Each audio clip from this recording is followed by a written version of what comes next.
मेरे जिगरी दोस्तों नमस्कार। तो चलिए शुरू करते हैं। इसमें आज की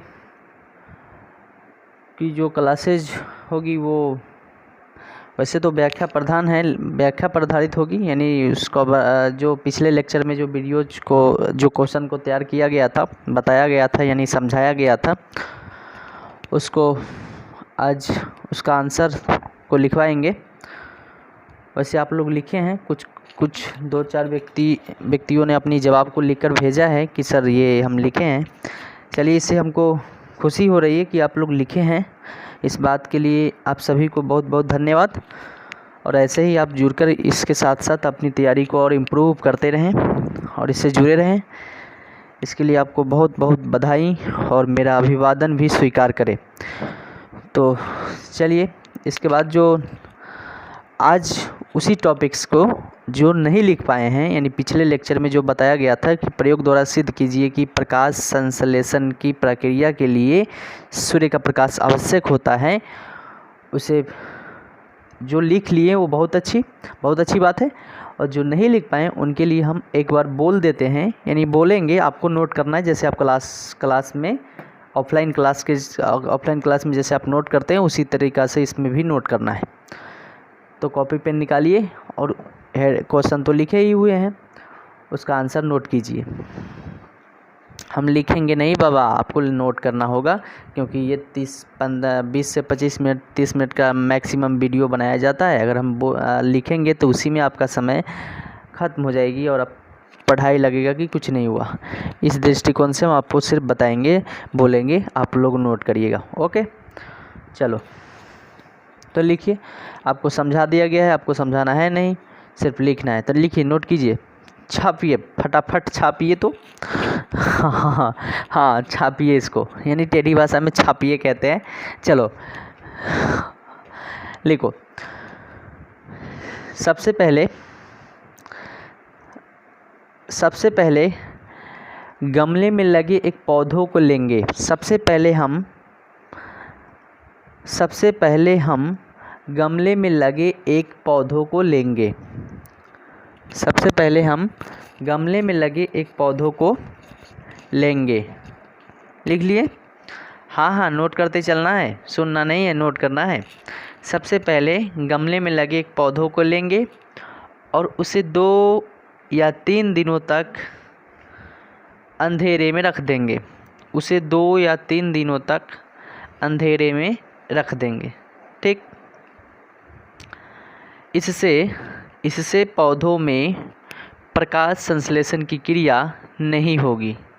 इससे पौधों में प्रकाश संश्लेषण की क्रिया नहीं होगी। उसी में लिखो, अर्थात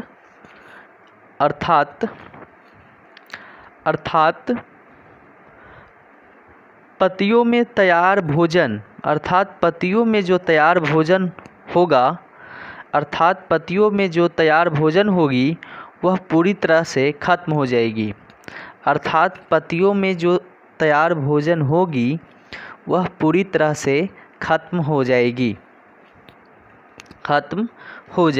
ठीक, इसके बाद उस पौधे के किसी एक पत्ती पर काले रंग की पट्टी को लगा देंगे। उस पौधे के किसी एक पत्ती पर काले रंग की पट्टी को लगा देंगे। काले रंग की पट्टी को लगा देंगे या बांध देंगे। ठीक, अब इस व्यवस्था को या इस उपकरण को, व्यवस्था ही लिखना, अब इस व्यवस्था को सूर्य की रोशनी में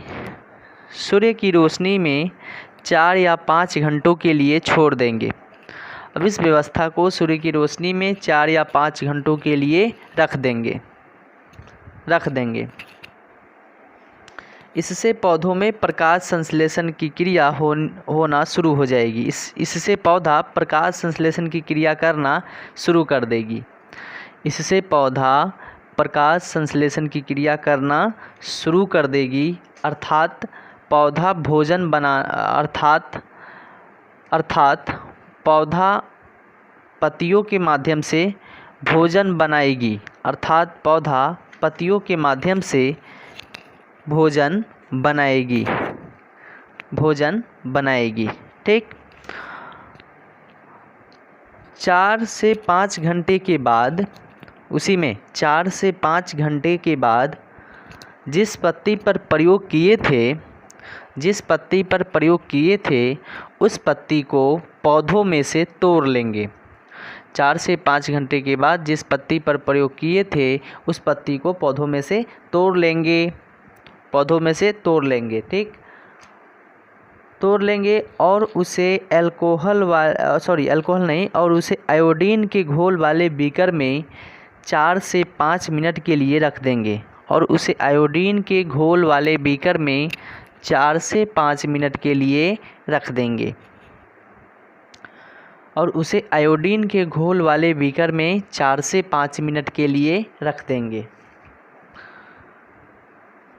फिर इसके बाद इस बीकर में से पत्ती को निकालकर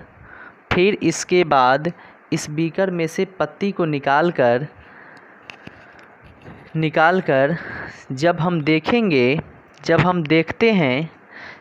देखते हैं तो हम पाएंगे कि पत्ती का वह भाग जिस पर सूर्य का प्रकाश पड़ रहा था वो गाढ़े नीले रंग का हो गया है।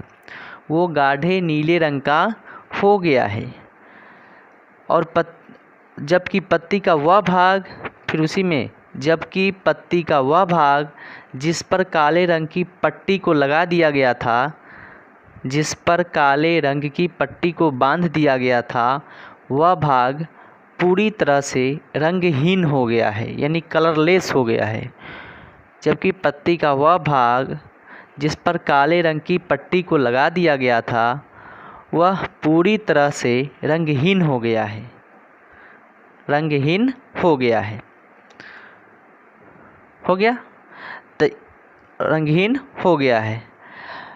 तथा गाढ़े नीले रंग वाले भाग में प्रकाश संश्लेषण की प्रक्रिया हुई है, यानी इसमें भोजन का निर्माण हुआ है। लिखते रहिए। तथा गाढ़े नीले रंग वाले भाग में प्रकाश संश्लेषण की प्रक्रिया हुई है। ठीक है। प्रकाश संश्लेषण की प्रक्रिया हुई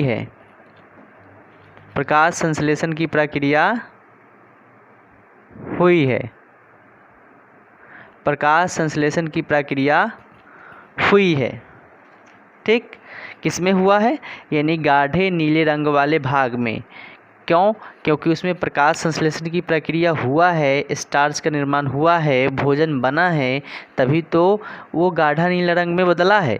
और क्यों बदला? क्योंकि उस भाग पर गाढ़े नीले रंग में वही भाग बदला है जिस पर सूर्य का प्रकाश पड़ रहा था। इसके कल वाले वीडियोज लेक्चर में हम आपको बताए हैं।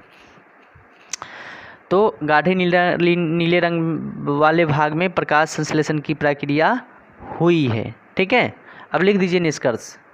लिखिए, इस प्रयोग से यह सिद्ध होता है कि प्रकाश संश्लेषण की प्रक्रिया के लिए सूर्य का प्रकाश अति आवश्यक है। इस प्रयोग से यह सिद्ध होता है कि प्रकाश संश्लेषण की प्रक्रिया के लिए सूर्य का प्रकाश अति आवश्यक है। अर्थात उसी में लिखो, अर्थात प्रकाश संश्लेषण की प्रक्रिया सूर्य के प्रकाश के बिना संभव ही नहीं हो सकती। अर्थात प्रकाश संश्लेषण की प्रक्रिया सूर्य के प्रकाश के बिना संभव ही नहीं हो सकती। हो गया। यानी ये इस क्वेश्चन का जो बेहतरीन आंसर होता है ये पूरी तरह से तैयार हो गया। तो आपको इतना ही लिख देना है धूमधाम से। आपको परीक्षा में बहुत ही सबसे खास नंबर आपको मिलेंगे।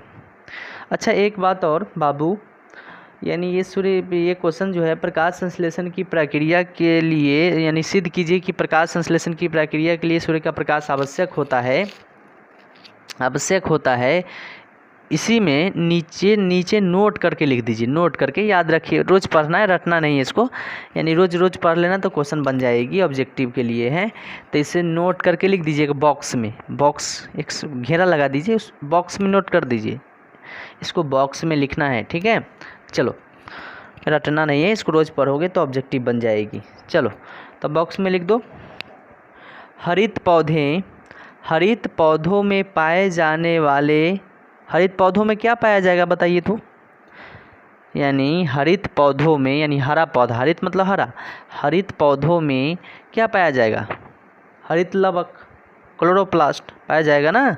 हाँ, लिखिए, हरित पौधों में पाए जाने वाले हरित लवकों में, हाँ हाँ बॉक्स में लिखना है, इसको नोट करके बॉक्स में एक घेरा में लिखना है, हरित पौधों में पाए जाने वाले हरित लवकों में, हरित लवकों में मौजूद क्लोरोफिल, हरित लवकों में मौजूद क्लोरोफिल ही, मौजूद क्लोरोफिल ही सूर्य के प्रकाश में, सूर्य के प्रकाश में उपस्थित सौर ऊर्जा या विकिरण ऊर्जा को, सूर्य की प्रकाश में उपस्थित सौर ऊर्जा या विकिरण ऊर्जा को, सौर ऊर्जा को ही विकिरण ऊर्जा कहते हैं, याद रखना है, विकिरण ऊर्जा बोलिए या सौर ऊर्जा बोलिए, दोनों एक ही बात है।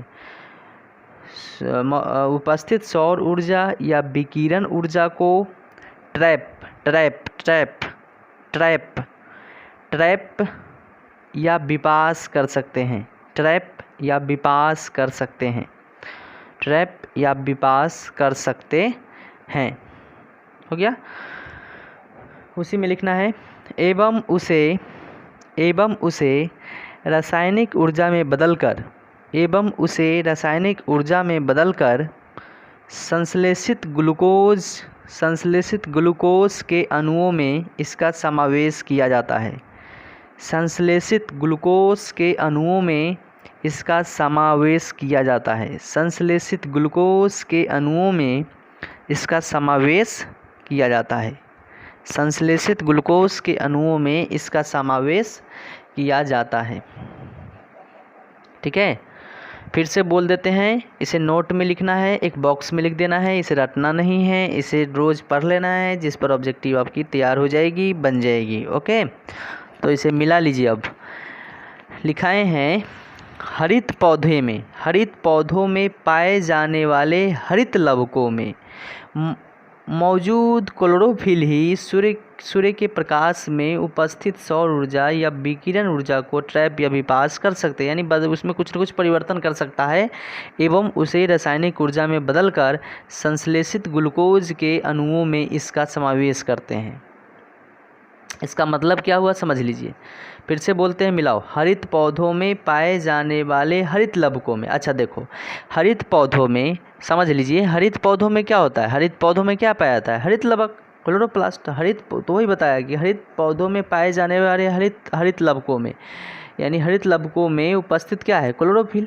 जो क्लोरोफिल है वह सूर्य के प्रकाश में कौन ऊर्जा, सौर ऊर्जा या विकिरण ऊर्जा है, यानी सौर ऊर्जा उपस्थित है, तो सूर्य के प्रकाश में उपस्थित सौर ऊर्जा, या उसी को दूसरी भाषा में बोलेंगे तो विकिरण ऊर्जा को ट्रैप या विपास कर सकते हैं। यानी कहने का मतलब ये हो गया कि हरित पौधे में, समझना है इसको, समझिए, हरित पौधे में जो भी क्लोरोफिल पाया जाता है वो क्लोरोफिल सूर्य के प्रकाश में जो उपस्थित सौर ऊर्जा है या विकिरण ऊर्जा है उसको किसी न किसी रूप में बदलता है, परिवर्तित करता है, यानी किसी न किसी रूप में उसमें रिएक्शन, केमिकल रिएक्शन होता है। किसके द्वारा, तो क्लोरोफिल के द्वारा। यानी क्लोरोफिल कहाँ होती है, तो पौधों में होती है। समझिए बात को, लेक्चर को ध्यानपूर्वक सुनिए। यानी ये बताया गया है कि इसका मतलब क्या है समझ लीजिए, हरित पौधे, हरित मतलब हरा, हरा पौधों में सबसे पहले क्या पाया जाता है, हरित लवक, यानी हरित लवक यानी क्लोरोफिल पाया जाता है। वह जो क्लोरोफिल है वह सूर्य के प्रकाश की उपस्थिति में कार्य करेगा, तो वह क्लोरोफिल सूर्य के प्रकाश की उपस्थिति में क्या करता है, सूर्य के प्रकाश को किसी न किसी रूप में उसमें केमिकल रिएक्शन कर देता है। कौन, यह हरित लवक। किसको लेकर के, सूर्य के प्रकाश को लेकर के। तो वही किसी न किसी रूप में वो केमिकल रिएक्शन यानी उसमें रासायनिक अभिक्रिया वो करता है, किसी न किसी रूप में वो चेंज कर देता है, बदलाव कर देता है। कौन? क्लोरोफिल कर देता है। किसको? तो सूर्य के प्रकाश को, यानी सौर ऊर्जा को, यानी विकिरण ऊर्जा को। तो इसी को वो कह दिया है थोड़ा स्टैंडर्ड भाषा में कि ट्रैप या विपास कर सकते हैं। उसी इसका मतलब यही हो रहा है, ट्रैप या विपास का मतलब यही हुआ कि उसको किसी न किसी रूप में रासायनिक अभिक्रिया के रूप में उसे परिवर्तित करेगा, बदलेगा। उसी में आगे लिखा है, फिर बदल के क्या करेगा? वह रासायनिक ऊर्जा में बदलेगा, लिखा हुआ है, लिख दिया है, एवं उसे रासायनिक ऊर्जा में बदलकर संश्लेषित ग्लूकोज के अणुओं में इसका समावेश करते हैं। और उसे क्या करेगा? सूर्य के प्रकाश को किसी न किसी रूप में रासायनिक ऊर्जा में बदल देगा, यानी सौर ऊर्जा को, विकिरण ऊर्जा को। पौधों में जो क्लोरोफिल उपस्थित होता है वो क्या करेगा? सौर ऊर्जा या विकिरण ऊर्जा को किस में बदलेगा? किस में बदल देगा? उसे रासायनिक ऊर्जा में बदल देगा। जब रासायनिक ऊर्जा में बदल देगा तब वो बदलने के बाद क्या होगा? उसके उत्पाद के रूप में जो बनेगा वो ग्लूकोज बनेगा, यानी कार्बोहाइड्रेट्स बनेगा। कहाँ? पत्ती में बनेगा, पौधों में बनेगा। पौधों के पत्ती में वो कार्बोहाइड्रेट्स ग्लूकोज भोजन के रूप में तैयार हो जाते हैं। इसी प्रक्रिया के द्वारा भोजन भी बनती है। तो इसका कहने का मतलब ये हुआ, ठीक है। तो वही बताया गया है कि हरित पौधों में पाए जाने वाले हरित लवकों में मौजूद क्लोरोफिल ही सूर्य के प्रकाश में सौर ऊर्जा या विकिरण ऊर्जा को ट्रैप या विपास कर सकते हैं, यानी उसमें किसी न किसी प्रकार की परिवर्तित केमिकल रिएक्शन कर सकता है और उसे रासायनिक ऊर्जा में बदलता है। बदलकर क्या बनाता है? उसे संश्लेषित ग्लूकोज के अणुओं में इसका समावेश करते हैं। इसका कहने का मतलब हो गया कि वह ग्लूकोज बनाता है, कार्बोहाइड्रेट्स बनाता है। तो इस नोट में जो तथ्य लिखाए हैं उसका सार समझ में आया? ओके, चलिए अब जो नेक्स्ट क्वेश्चन है उसे नोट करते हैं। ये हो गए, आपको ये ख़त्म। बेहतरीन उत्तर कंप्लीट हैं आपके, याद रखिए। आपको इससे बाहर कुछ नहीं पढ़ना है, कुछ भी नहीं। अगर आपको कोई कहा जा रहा है तो सब समझिए मिसगाइड किया जा रहा है, उस पर ध्यान मत दीजिए, अपना काम कीजिए। ये इसके बाहर कुछ नहीं पढ़ना है, सब आपको परीक्षा में इसी सबसे टकरा जाएगी। क्वेश्चन A to Z एक भी कहीं से नहीं आने वाला, सब इसी आप सब मेरे टॉपिक्स और आपको मेरे टॉपिक्स द्वारा जो बताया गया उसी से सब परीक्षा में आ जाएगा। तो ये आपके बेहतरीन उत्तर के रूप में ये तैयार हो गया। प्रकाश संश्लेषण के लिए सूर्य की प्रकाश की जो आवश्यकता होती है वो एक बेहतरीन उत्तर तैयार है आपके पास। ओके, अब जो नेक्स्ट क्वेश्चन है उसे नोट करते हैं, ठीक। तो चलिए, तो नेक्स्ट जो क्वेश्चन है, अगला क्वेश्चन वो है प्रकाश संश्लेषण की क्रियाविधि। क्रियाविधि का मतलब काम करने की तरीका, काम करने की विधि, यानी किसकी विधि, किसके काम करने की विधि? तो प्रकाश संश्लेषण की काम करने की विधि। तो आज जो फिर इसके बाद का जो क्वेश्चन है वो है प्रकाश संश्लेषण की काम करने की विधि क्या होती है, यानी कहने का मतलब प्रकाश संश्लेषण की क्रिया विधि क्या है, ये कैसे कैसे काम करता है, किसके अंतर्गत करता है, किस अभिक्रिया, क्या क्या अभिक्रिया इसमें होती है। ये प्रकाश संश्लेषण की क्रिया विधि में क्या क्या काम, क्या क्या क्रिया इसमें दिखाई पड़ते हैं, कौन सी क्रिया किस प्रकार के होते हैं, इस सब इवेंट्स को देखना है। तो देखिए, यानी ये तो इस टॉपिक्स को नोट कर लीजिए। इसका नाम नेक्स्ट है, ये अगला क्वेश्चन है जी, प्रकाश संश्लेषण की क्रिया विधि। इसे इंग्लिश में क्या कहेंगे? इसको इंग्लिश में कहेंगे वर्किंग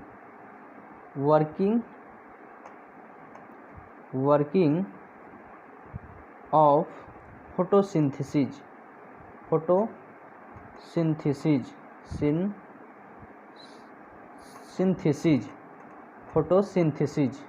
इसे इंग्लिश में कहेंगे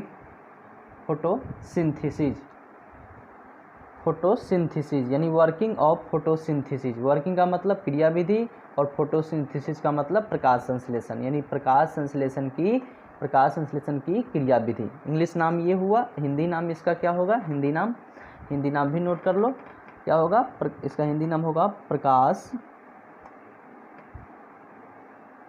संश्लेषण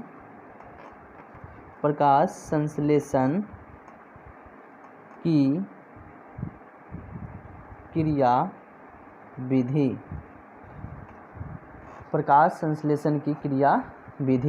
प्रकाश संश्लेषण की क्रिया विधि, ये इसका हिंदी नाम है, ठीक है। प्रकाश संश्लेषण की क्रिया विधि, इंग्लिश में कहेंगे वर्किंग ऑफ फोटोसिंथेसिस और हिंदी में प्रकाश संश्लेषण की क्रिया विधि से क्या अभिप्राय है कि इसका ये कैसे, इसमें क्या क्या क्रियाएं, क्या क्या काम होती है इस प्रकाश संश्लेषण के अंतर्गत, इसी को देखेंगे। इसमें कौन कौन से अभिक्रिया आएगी, ठीक है। तो लिखिए, तो हम बोलेंगे बाबू आप इसे नोट कीजिए, कॉपी पेन निकालिए और नोट कीजिए। चलिए लिखिए, लिखिए प्रकाश संश्लेषण की क्रिया विधि को, प्रकाश संश्लेषण की क्रिया विधि को निम्नलिखित अभिक्रिया के द्वारा समझा जा सकता है। प्रकाश संश्लेषण की क्रिया विधि को निम्नलिखित अभिक्रिया के द्वारा समझा जा सकता है। अभिक्रिया रिएक्शन, प्रकाश संश्लेषण की क्रिया विधि को निम्नलिखित अभिक्रिया के द्वारा समझा जा सकता है। प्रकाश संश्लेषण की क्रिया विधि को निम्नलिखित अभिक्रिया के द्वारा समझा जा सकता है, ठीक है। तो निम्नलिखित अभिक्रिया के द्वारा समझा जा सकता है, तो पहला कौन सी अभिक्रिया है उसे देख लेते हैं।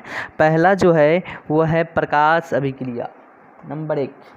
पहला जो है वो है प्रकाश अभिक्रिया, प्रकाश अभिक्रिया, या इसे दूसरे शब्द में हिल अभिक्रिया भी कहते हैं। हिल, प्रकाश अभिक्रिया या हिल अभिक्रिया, ठीक है।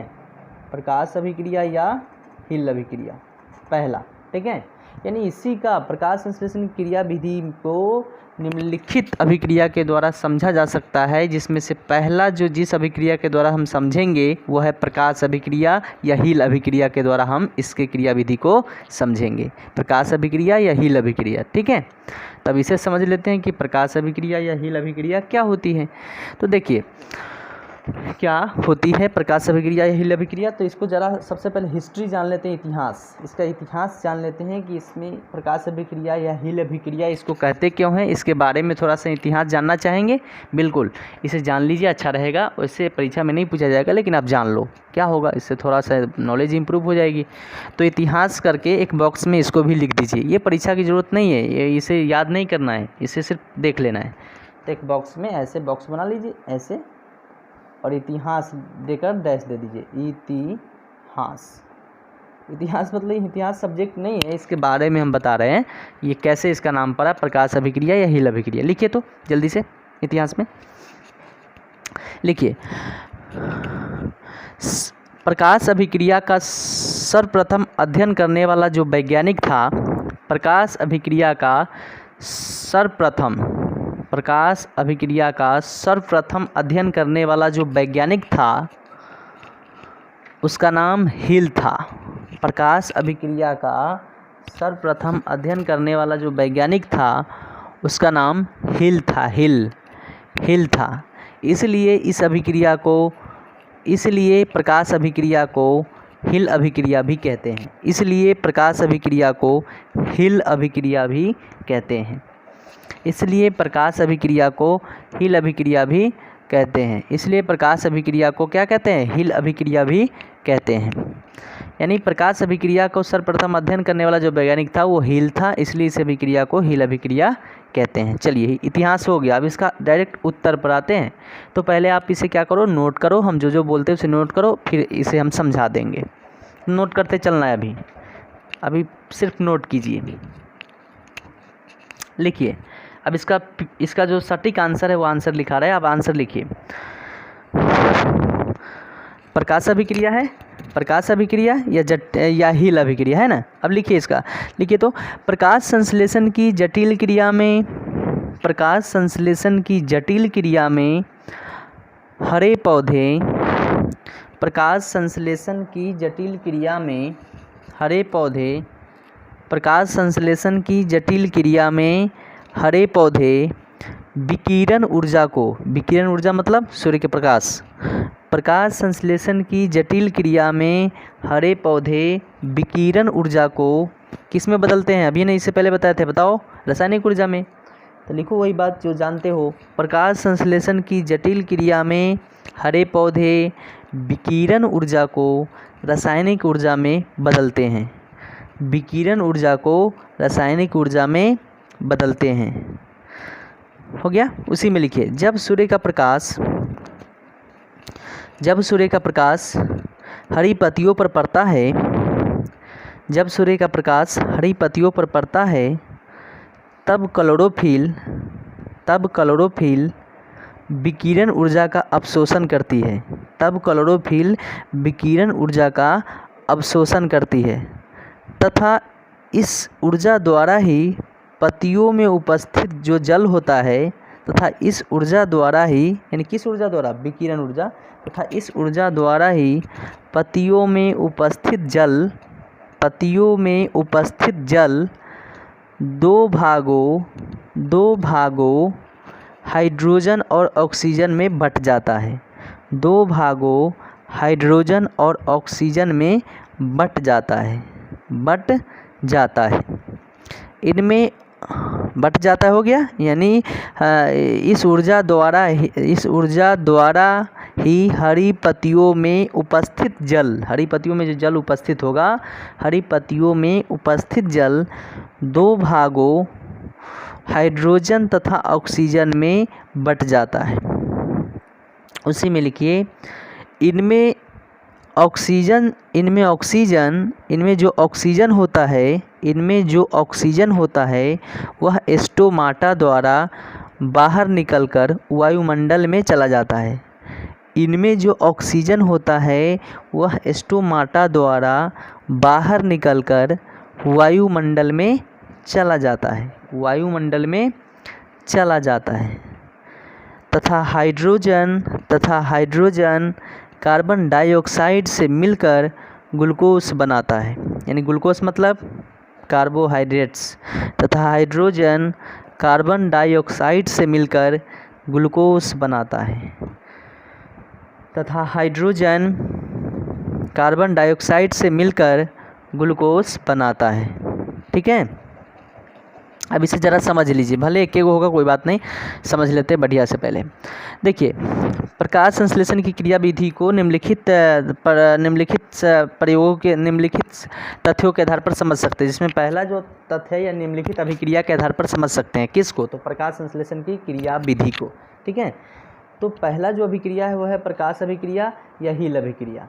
तो प्रकाश अभिक्रिया या हील अभिक्रिया, जिसका इतिहास जान लिए, क्या क्या कैसे होता है वो तो बताने की जरूरत है ही नहीं। अब समझते हैं प्रकाश अभिक्रिया हील अभिक्रिया क्या है। वही बात है जिससे पहले जाने थे। देखिए, इसमें क्या होता है कि प्रकाश संश्लेषण की जटिल क्रिया, ये देखिए प्रकाश संश्लेषण जटिल क्रिया क्यों कहते हैं, क्योंकि इसको जटिलता रूप में भोजन बनाना पड़ता है। जैसे कि देखिए, जैसे मिट्टी से ये खनिज लवण को लेता है, नाइट्रोजन, फॉस्फोरस से लोहा आदि को ये लेता है, जाइलम उत्तक द्वारा फिर उसके पत्तियों तक जाती हैं, फिर सूर्य के प्रकाश लेता है, फिर ये क्या करती है, क्लोरोफिल उसको, सूर्य के प्रकाश को, खनिज लवण को, कार्बन डाइऑक्साइड की उपस्थिति में, इन सभी प्रक्रियाओं के द्वारा इसमें केमिकल रिएक्शंस होते हैं पौधों के अंदर। ये सब क्या है, एक प्रकार से जटिलता का रूप है, तो इसी सबको कहते हैं जटिल क्रिया। ठीक है, तो प्रकाश संश्लेषण क्रिया क्या है, आसान या जटिल? जटिल।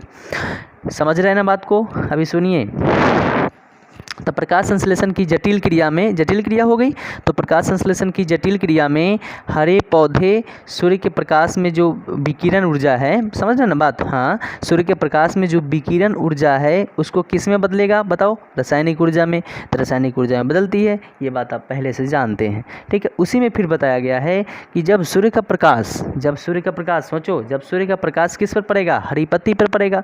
जब सूर्य का प्रकाश हरी पत्ती पर पड़ती है तो क्लोरोफिल जो होता है वो विकिरण ऊर्जा को क्या करेगी, विकिरण ऊर्जा को जब सूर्य का प्रकाश पौधे की पत्ती पर पड़ेगी तो वो पत्ती क्या करेगी, सूर्य के प्रकाश को अब्जॉर्ब कर लेगी, खींच लेगी, यानी अवशोषित, अपनी तरफ अवशोषित कर लेगी, यानी खींच लेगी उससे। कौन? पत्ती उसे अपनी तरफ सूर्य के प्रकाश को अवशोषित कर खींच लेगी। ठीक है, अवशोषित कर लेगी।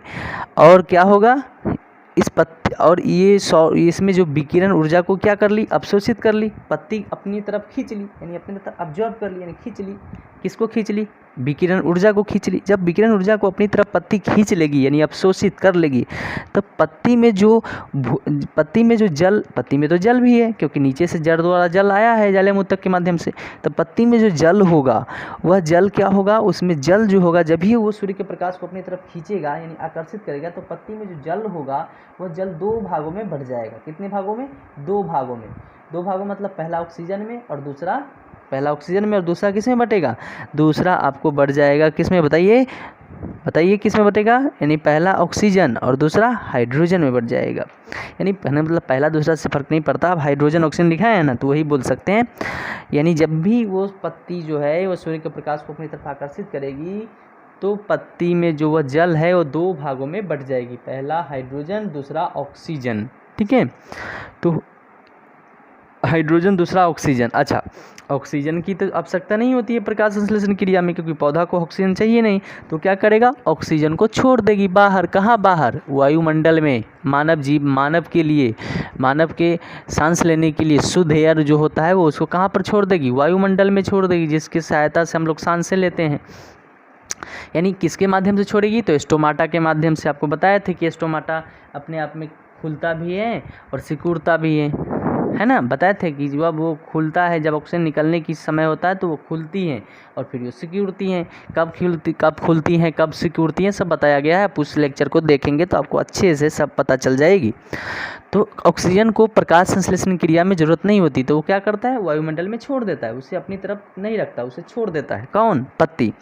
ऑक्सीजन को किसके द्वारा छोड़ेगी, तो स्टोमेटा के द्वारा। वो सिकुड़ने और फैलने योग्य होती है। ठीक है, तो स्टोमेटा द्वारा ऑक्सीजन को बाहर छोड़ देगी वायुमंडल में, और हाइड्रोजन जो हो जाएगा, जो हाइड्रोजन बच गया है पत्ती में, वो हाइड्रोजन कार्बन डाइऑक्साइड के साथ, पत्ती में तो कार्बन डाइऑक्साइड पहले से है, तो हाइड्रोजन कार्बन डाइऑक्साइड के साथ मिलेगा और ग्लूकोज का निर्माण कर देगा, और ग्लूकोज का निर्माण कर देगा, यानी कार्बोहाइड्रेट का निर्माण कर देगा। कब, हाइड्रोजन कार्बन डाइऑक्साइड से मिलकर ग्लूकोज बन गई। यही जो प्रक्रिया है, यही प्रक्रिया प्रकाश अभिक्रिया कहलाती है। समझे, यही प्रक्रिया क्या कहलाती है बाबू, प्रकाश अभिक्रिया कहलाती है। ठीक है, तो लिख दीजिए उसी में, प्रकाश संश्लेषण के इस प्रथम चरण को प्रकाश अभिक्रिया कहते हैं। प्रकाश संश्लेषण के इस प्रथम चरण को प्रकाश अभिक्रिया कहते हैं।